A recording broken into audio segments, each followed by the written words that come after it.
Joe? Yeah, hey Tram, how are you? You know, if you've attended one of these Democrat watch parties in the recent elections, it's been a lot more losses than wins, but there is some optimism and some curiosity, really, about the power of this national blue wave.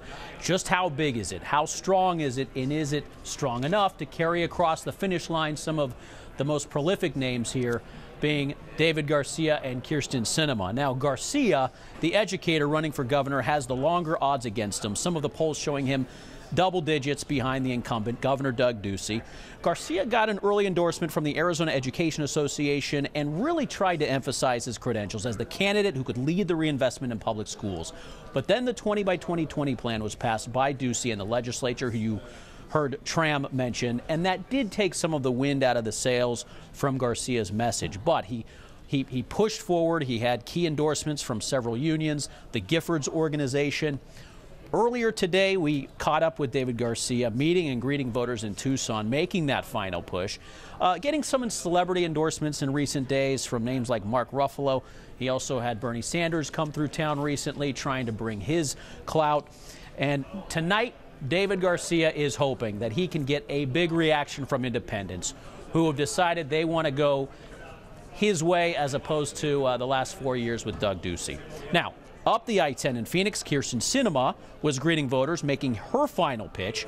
Now, this race is expected to be tight if you look at the polls. Sinema has painted herself as the centrist, who isn't afraid to side with President Trump, casting votes more than 50% of the time with Republicans in Congress, touting endorsements like the Arizona Police Association.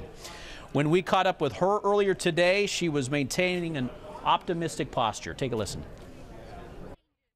I woke up this morning in Tucson, my hometown, and have been spending the day greeting voters and thanking Arizonans for using their voice to vote today. And Arizonans are excited to vote because they know how important this election is.